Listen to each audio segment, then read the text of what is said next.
Okay, hello everyone. Just a bit of an experiment, this video. I had a few hours the other evening to record a video of a battle report of a game of Lying Rampant I was going to play. Unfortunately, I only managed to get about halfway through the game before my daughter woke up feeling rather unwell in the evening, so I had to go and deal with that. And by the time I came back to the game, I just didn't have the patience or the time to continue filming it, so I just kind of powered through playing it without the camera. But I didn't want all that effort of filming that battle report to go to waste, so I figured rather than just throw it all away, I'd throw it together after this intro, just so people can see how the game works with the kind of communal basing style I've used. It's just, as I said, a bit of an experiment for me. I think it worked well. I think I've learned a lot about how to film battle reports, which I'll try and take into any I do in the future. And I had a lot of fun with it. Definitely need a microphone, definitely need a bigger tripod so I don't have to use shaky cam the whole way. And definitely have to sort out the kind of upload process from my phone, because it took forever today. But yeah, as I said, it was kind of got half the game played. I'll throw up a title card at the end just to explain what happened in the turns following. It's not a complete game, so please forgive it that. But I hope you might find it interesting. I absolutely welcome any feedback or comments you have on what I managed to put together, and any advice you could offer would be gratefully received. Unfortunately, don't have a huge amount of equipment for to have big lights and so on, so you have to put up with the household lighting and just the sound off my phone. But yeah, I hope you enjoy it. It's a quick game. I'll probably make a few mistakes. If I have, I'll put some notes in the video to fix them. I hope everyone's well, and I will speak again soon. Okay, hello everyone, and welcome to what I hope will be the inaugural Lying Rampant battle report on my channel. My family have gone to bed, they're not feeling too well today, so got a few hours to myself. I thought I'd have a game, film it right through and see how it goes, maybe edit it down if I've got time. Yeah, so throwing down the mat, got a bit more terrain than I'm used to, so I'll be learning a few new rules with this than I used in my test games. I've got two coir mats I've chopped up as hayfields. These will be cover. I have a road down the middle which is purely aesthetic. Those are from Fat Franks from eBay. And I have the three groups of trees. Those will be impassable and obscuring, so you can't see through those and you can't move through those. The mat is from, can't remember, but I think it was Tiny War Games. Got that a long time ago. We have two armies ready to go. These are all based from the models I showed off in my overview video. This is what I have been lovingly deeming the French force, because it was based on the French list from the back of the rulebook. We have a unit of crossbows here, mounted sergeants, 2 units of mounted men-at-arms at the back, and then a unit of foot sergeants, and they've been joined by their leader today. This is one of the models from a pack from Footsore Miniatures called An Ignoble Feud, which I'm going to use as the kind of driving force behind a small campaign I'm hoping to run and maybe feature on the channel. I don't have a name for this chap yet, so I won't embarrass myself by attempting to think of one now. But in my previous games I was using a token to represent the unit that had the leader inside, but I thought I'll get these, although they're not painted, I'll base them up today and attach them to a unit. They are basically just a token, so they can move anywhere around the unit, or even come off if I really needed to free up space. And they just represent the unit that the leader's attached to. If the leader dies, he goes. But yeah, and I've also, that pack also came with 2 mounted versions of the same characters, so I'm hoping to get them all painted up, and that'll let me interchange them with whichever unit I so choose. And over here we have again the quote-unquote English army. So we have 2 units of men-at-arms over here, and then I've actually tweaked the list from the rulebook for the English retinue. Instead of 2 units of expert archers, I wanted to try 3 units of normal archers. And then down here we have the leader of the English retinue. Again, I haven't got a name for this guy yet, but any suggestions would be most welcome. And I'm going to attach him to one of the units of footmen at arms for today's game. So over here I've also got obviously dice and things I need. I'm going to use the red dice as casualty markers, purely because I'm playing this solo today. It will give me, it will let me just hopefully not forget casualties made and so on. And white dice are my attack dice, yellow markers are my battered markers. I think that's everything. You'll notice as well with these, obviously the approach I've taken with these bases does mean there's a few tweaks to the basic rules. Most of them don't have any real effect, but if they come up, I'll just kind of explain the direction I've decided to go to compensate for basing them differently. Okay, so I have reread the rules. I'm just going to remind myself about a few bits and pieces regarding the terrain, and then run through the setup, and then I'll come back. Okay, so we have deployment done. The English rolled as defenders, so they put out their archers and did quite an even spread across the field, 1 on this side, 1 in front of this field, and 1 over in the corner. They're hoping to generate some firing lanes through here. If they can get up to the fields, and anything that wants to come at them is going to have to slow down on the fields. Similarly on this side, with the footmen at arms defending them. The leader has joined this unit here. And then over here for the French, I put the mounted sergeants out on the flank. I just want to kind of get something up to threaten those archers, and they're the kind of most likely to kind of run independently. I have the 2 mounted men-at-arms flanking the crossbows and foot sergeants in the middle, and I've attached the leader to the foot sergeants here. So yeah, they have this approach across the table. Just to clarify the terrain again, the fields I'm going to count as rough terrain and cover, so they will benefit everyone for cover with a +1 to the armor saves,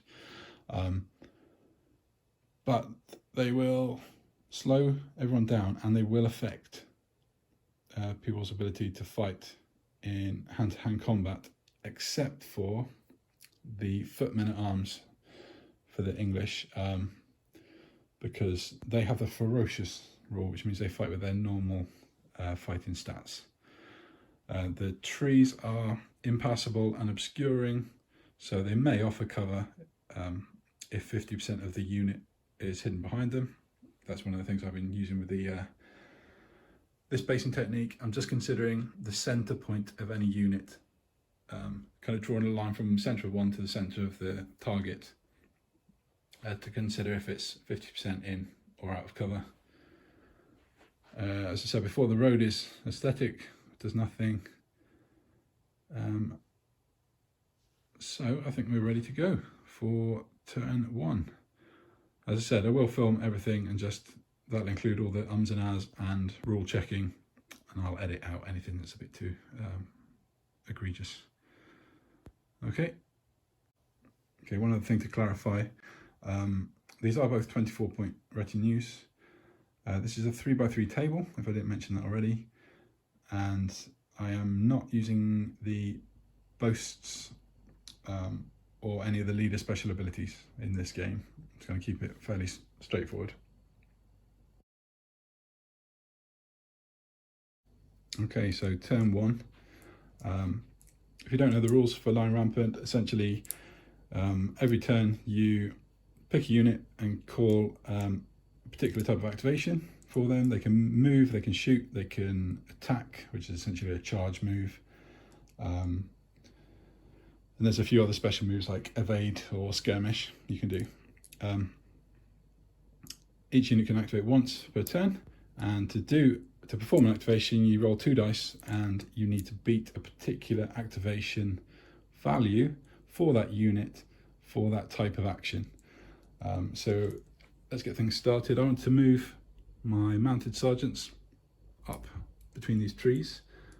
They have a move value of 5+. So first roll of the game, this is always a low one, it's always a fail. We get a 10. So they've succeeded in their roll. They needed a 5+, they got a 10, so they passed. If they'd rolled lower than a 5, they would have failed their activation. And in the rules as they're written in the rulebook, which I'm going to play by today, that you would end your turn completely. Doesn't matter if other units still have an activation to be able to take, your turn is over.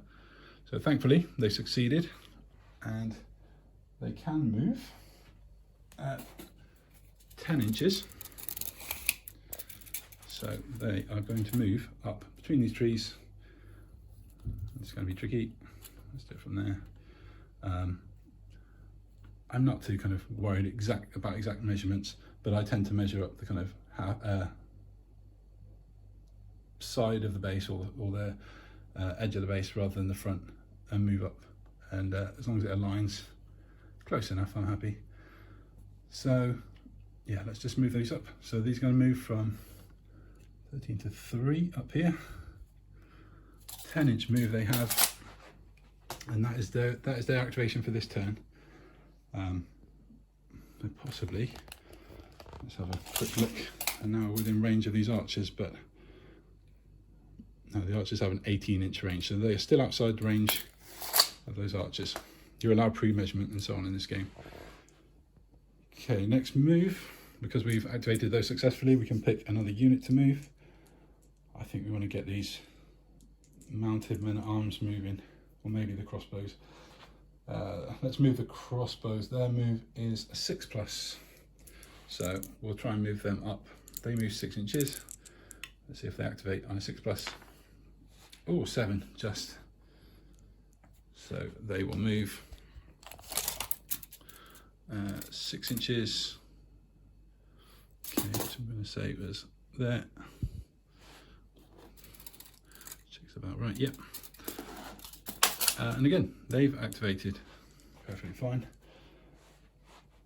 If I didn't point out before, I think it's obvious, but the dice and the dice frames represent the strength of the unit. Because I'm using this communal basing, I've halved the size of every unit. So although there's only 6 models, they still retain their 12 strength. Similarly, some of the units have a single dice, so though they're 3 horses, they're still 6 strength. Okay, so let's try and move these. You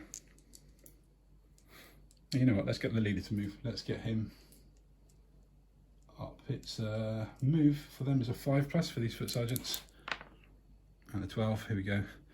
So again, they move 6.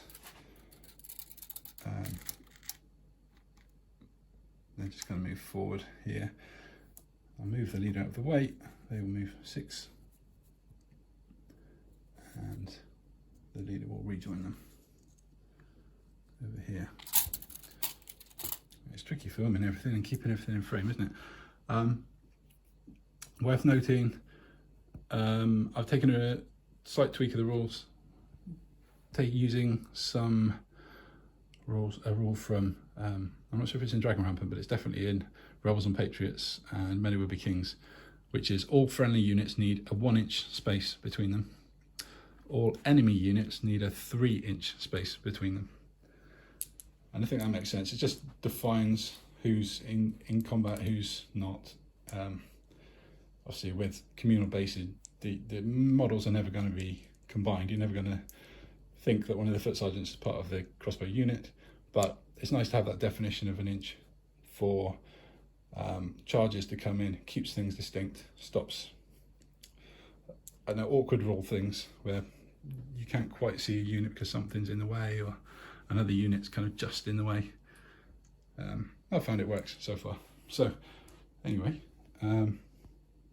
everyone's activated apart from the mounted men-at-arms. Let's start with this guy, these guys over here.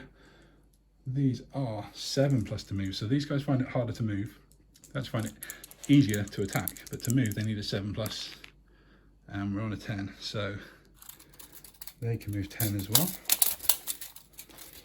Let's put this down. They want to go up this road, and they can reach right up here.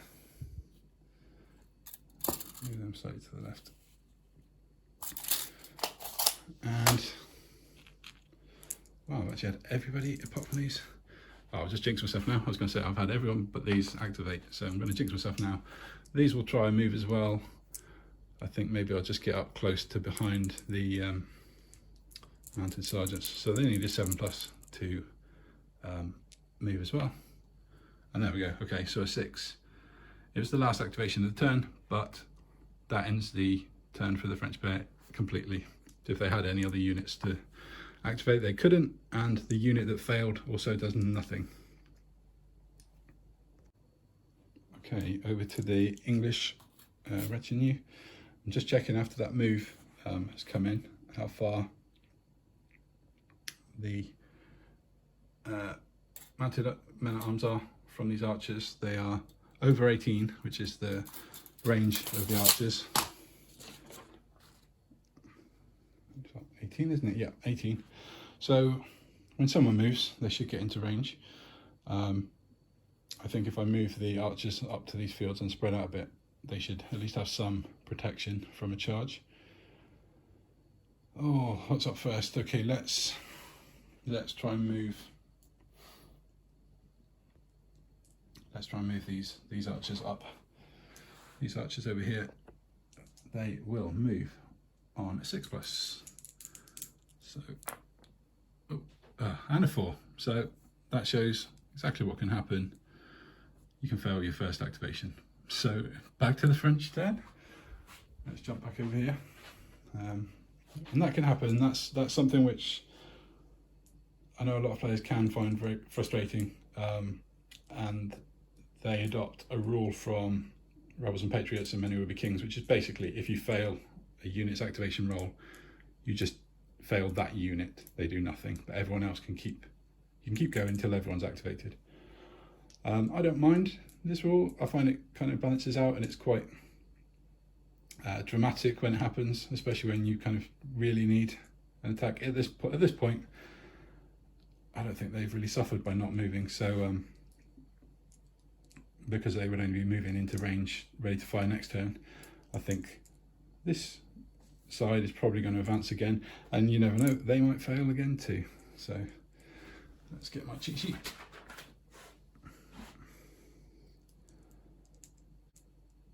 Let's get these crossbowmen moving forward. What is their move? Their move's a 5+. Okay, let's go. Sorry, 6+. 6+ move for the crossbowmen. 3. So there you go. They failed. Right, back to the English. Here we go. Okay, so the English are going to do exactly what they were going to do before. They are going to try and move this archer unit forward.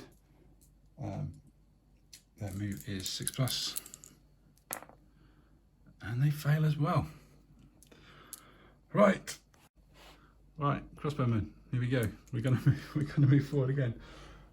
Oh, I've got a cheat sheet, but I need 2 of them so I can leave them on either side of the table. crossbowmen were 6+, they're going to move up again. So 6+, 5. Right. Okay, back to the English. I did mention then just the cheat sheet that I've written. It's just scribble down notes, but there is a sheet in the back of the rulebook you can scan and print out or whatever, or replicate yourself, just to capture all the unit profiles so you have them to hand. Definitely recommend that. The last 2 games I played were slowed down massively simply by me having to flick back and forth through the pages of the book to find the stats for different units. Right, come on, I'm going to change my dice. I'm going to change out some other dice. I'm going to drop them on the floor. Okay, so here we go again. We're going archers. They are moving on a 6+. Come on, guys. And we have an 8. Right. So they are going to move forward. Oh, they want to be. Let me just extend this out. They want to be within range of which 18 of dismounted men at arms. So their move is 6. Oops, excuse me. The move is 6. So let us move towards this field. There we go. Demolish the trees.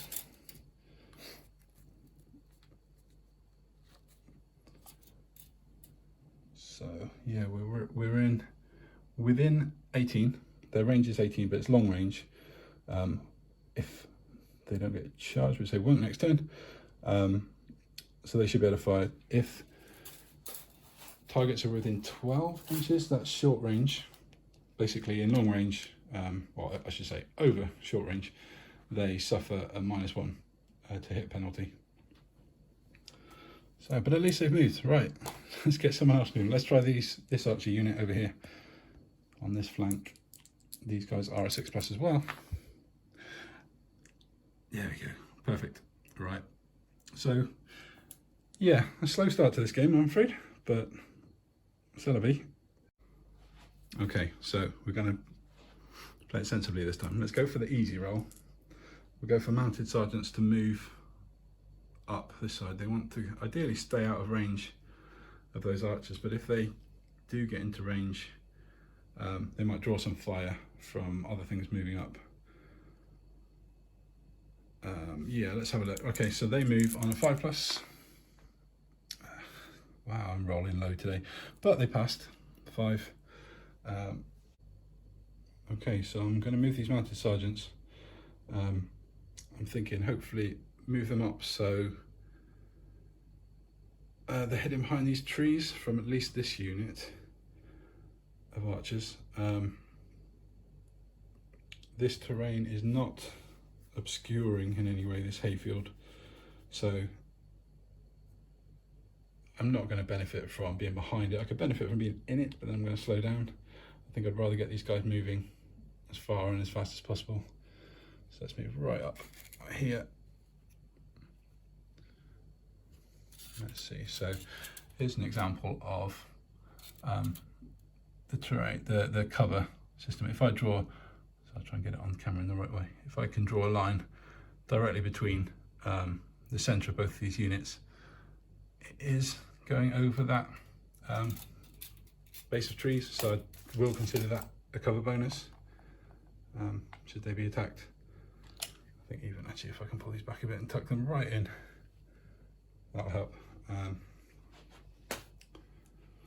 But yeah, they're still going to get hit from these, or possibly with no cover bonus from the hayfield.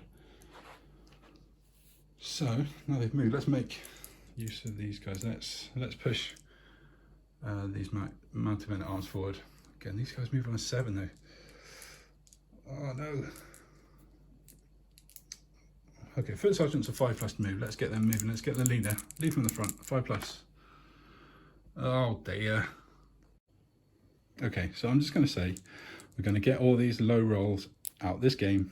It's going to be a terrible battle report, but next game we'll be straight in there, straight into the fights.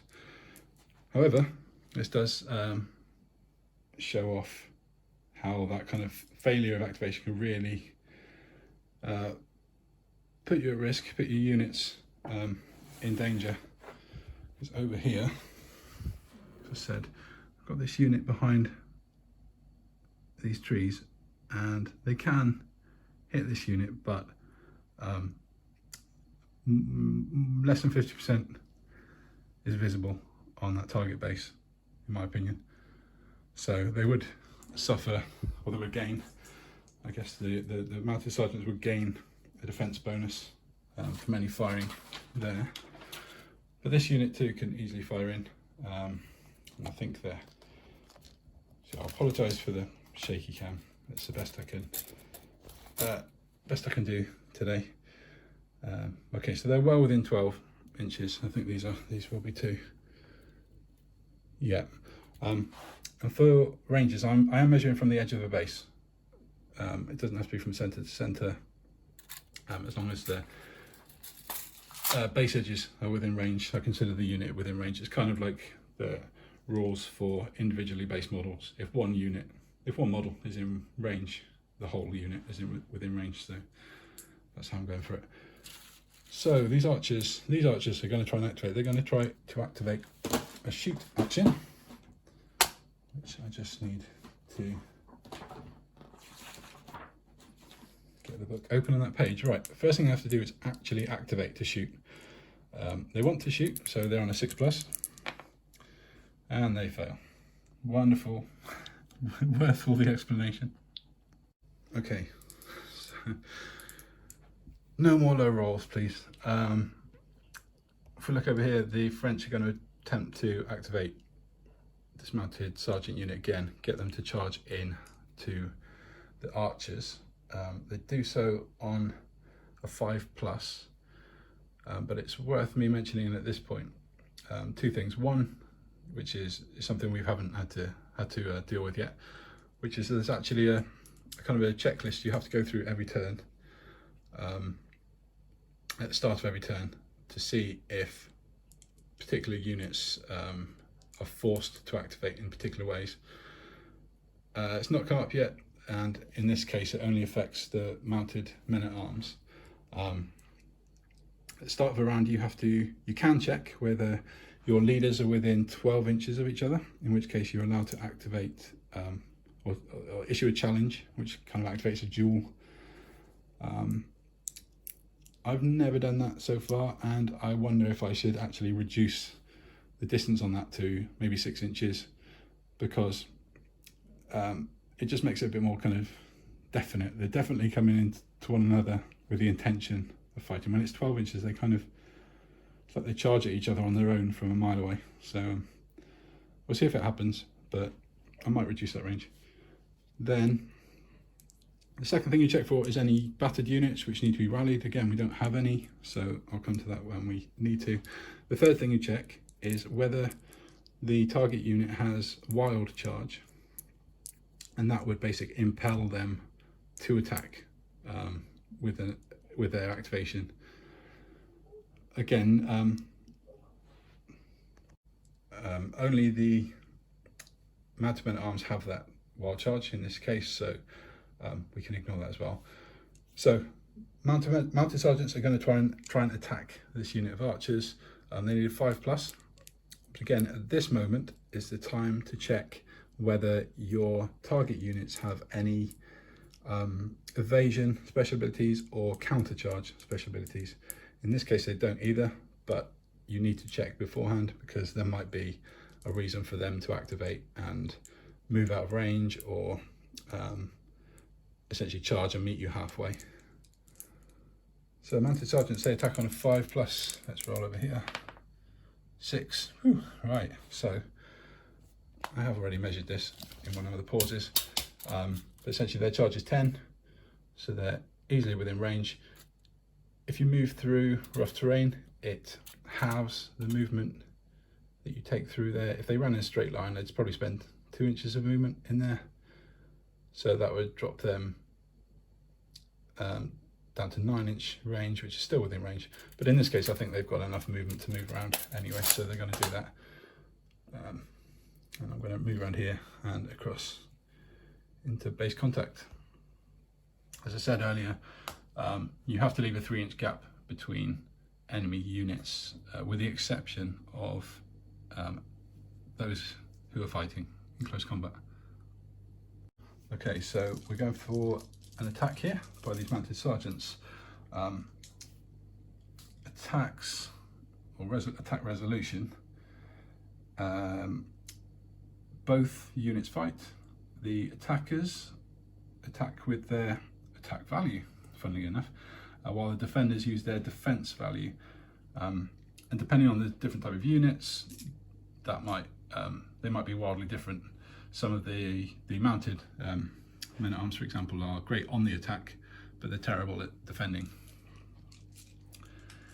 In this case, the mounted sergeants' attack values are 4+, and the archer's defense value is a 5+. Both units are at full strength, so they will both use 12 dice. If they were at half strength or below, they would only use 6 dice. And if they were battered, there are also special rules for that. But let's do the mounted sergeants attacking. Did I say again? 5+ to attack. Oh no, sorry, mounted sergeant 4+ to attack. So 12 dice, 4+. All right, let's remove anything below a 4. And we have 1, 2, 3, 4, 5. So 5 hits. We compare those 5 hits to the armor value of the archers, which is 2. So for every 2 hits, they take a casualty. So in this case, they've taken 2 casualties. I'm going to place a red dice behind the archers purely to remind me during this process of how many casualties they took, while we deal with their attack back. 12 dice.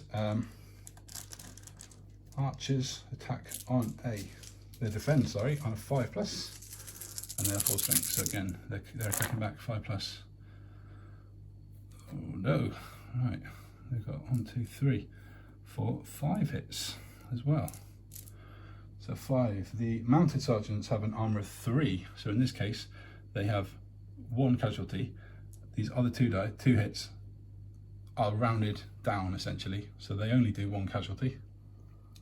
So we have 1 casualty for the mounted sergeants in return. If either of these units had a leader in, we would check whether that leader had been taken as a casualty now.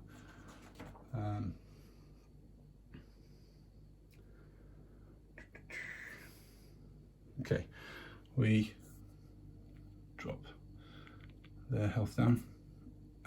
Let's take one of these down to a 4. First thing we need to do following combat is take courage tests. This can basically affect whether their morale, whether they fall back or rout entirely off the table. To take a casualty test, you roll 2 dice, and from that you subtract 1 for each casualty you've suffered the game so far.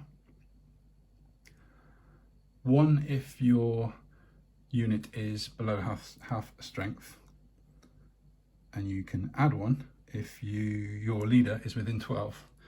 So actually, I think this is well within 12, but the leader unit for the English, for the archers, is within 12, so they get +1 to their courage test.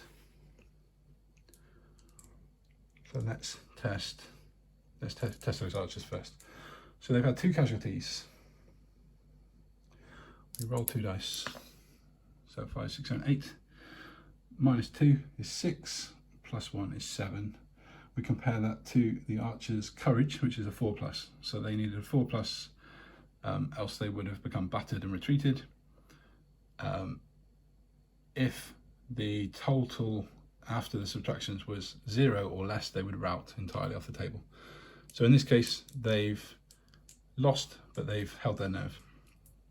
And because the attackers did take a casualty, we will do a casualty check for them too. So 11, I don't think it's anyway. So 11 minus the 1 is 10. They're not within range of their leader, who's still on this side of the table. And their courage is 4+2, so they're perfectly fine. So in this case, we have Both units still in contact at the end of the combat. The unit that received the most casualties during this attack must retreat. You retreat basically half your movement value directly away from the attacking unit.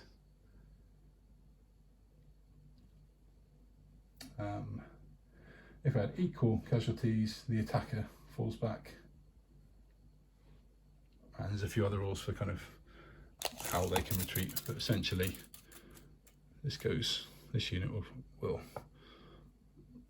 fall back, run away 3 inches this way.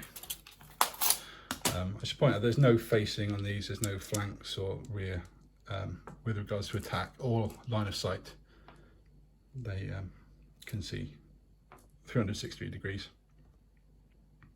I should point out, because it was just a kind of bounce back, if you will, from that attack, I've kept these guys facing forward.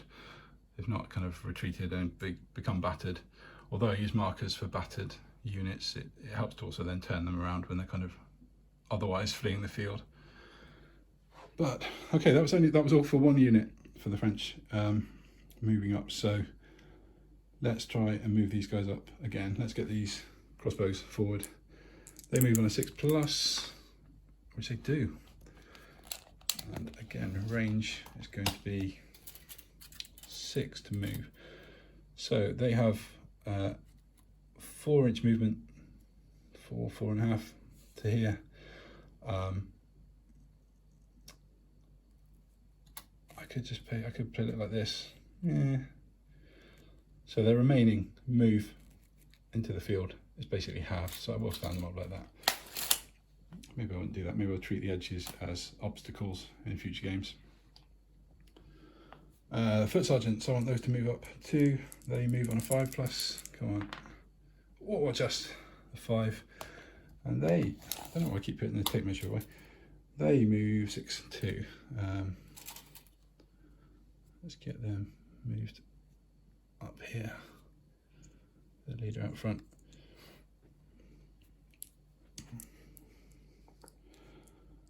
And shall we? I suppose we should try and move this unit up in some form of support. So mounted men-at-arms are 7+. Oh, 7. No, 8. Sorry, 8. There we go. And they move 10.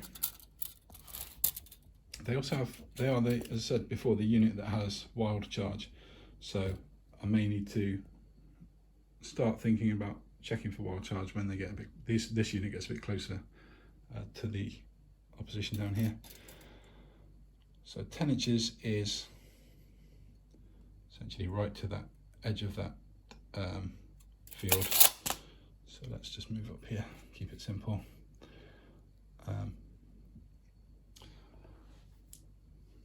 And then the only unit I have left are these mounted men-at-arms. So 7+ to move again, and they go 2. Oh man, I keep putting the tape measure away thinking there's no chance, but here we go. Let's just go along the edge of this. Actually, do I want to get that close? I'm going to be within. I could hold back slightly, try and stay outside. I'm going to hold back, I don't know, a little bit to try and stay outside the 12 inches of this archer unit. So if I come under attack from these, they'll be the only unit that attacks me in short range. Okay, that's everyone on the French side, so let's go back over to the English.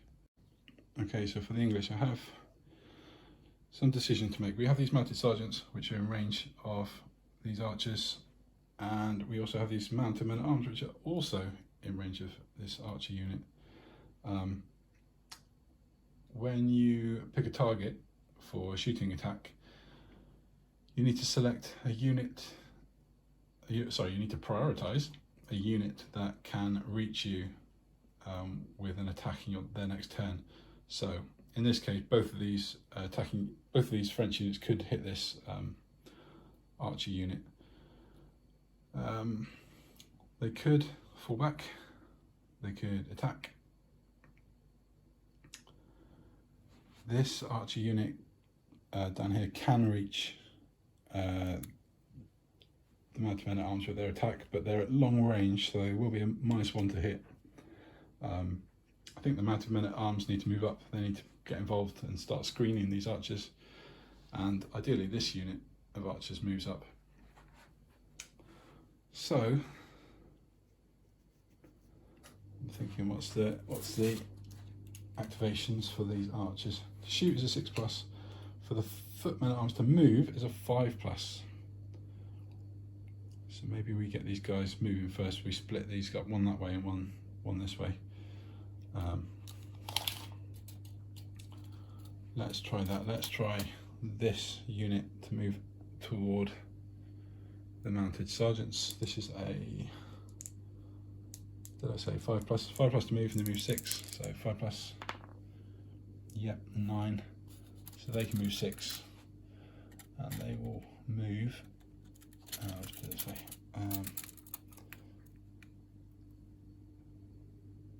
Here up toward this unit. They have to stay an inch away from and 3 inches from here, so back a little bit again.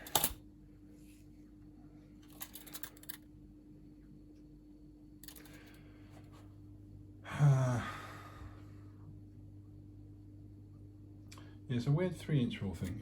If this unit were to attack,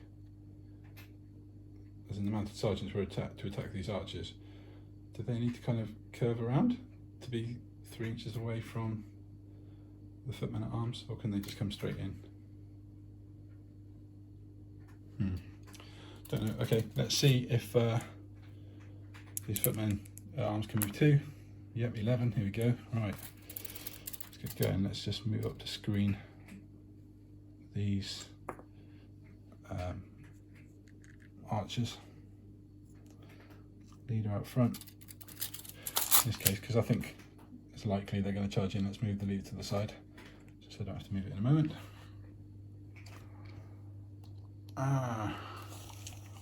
Let's try and attack now, shall we? As I said, these are well within range. Are they within 12? They must be, because they're going to be charged 10. So they're within 12 of the mounted men at arms and easily within for their mounted sergeants, which means their shooting attack is at value, which in this case is 4+.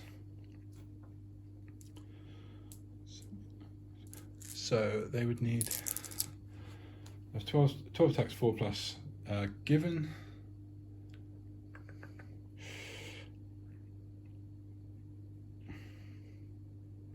I'm going to say given if I can attack with these guys over there too, I might drive them back. You never know. I will attack this way if I can. So a shoot is on a 6+. Yes, we've got it. Okay, so 12 dice from this archer unit into the mounted sergeants on a 4+. No, 5+. These are not experts. 5+. Short range, 5+. Okay, let's. It's not good.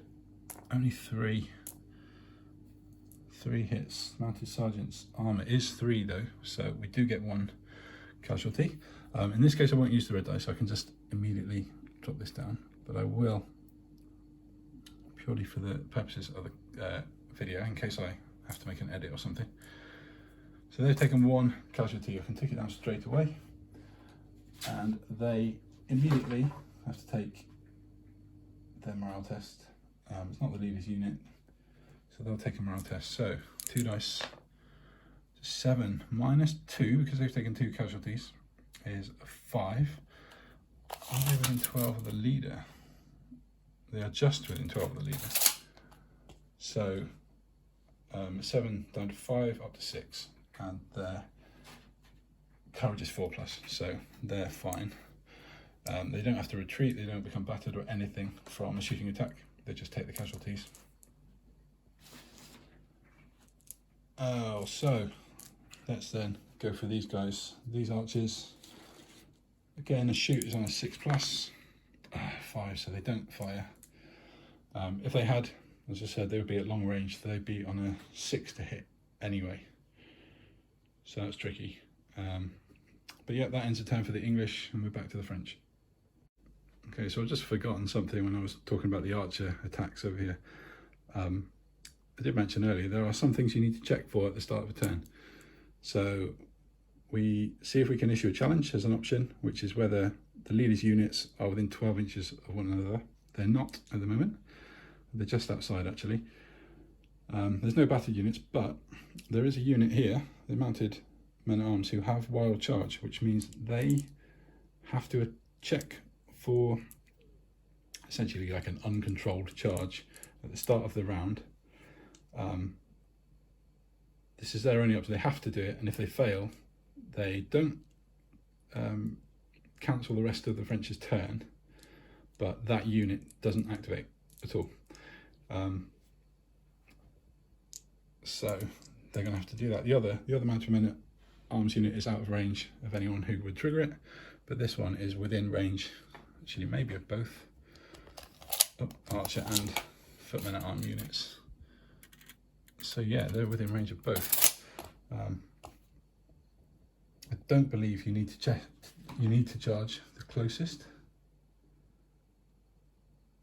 enemy unit of their choice within range.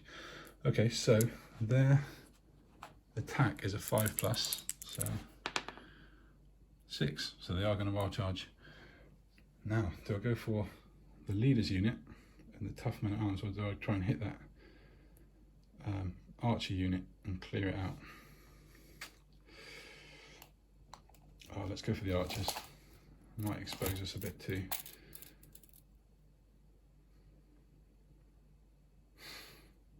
Oh no, let's get stuck into the leader. We might get a lucky blow, knock him out. So yeah, we can easily reach this unit. Just we'll move up and charge in. So here we go, another combat over here. Let's move all my dice. And we have combat, so let's check this. The leader makes no difference to a combat in this case. Right, both units, apart from the morale check, it's a +1 for the unit itself that contains the leader, as far as I'm led to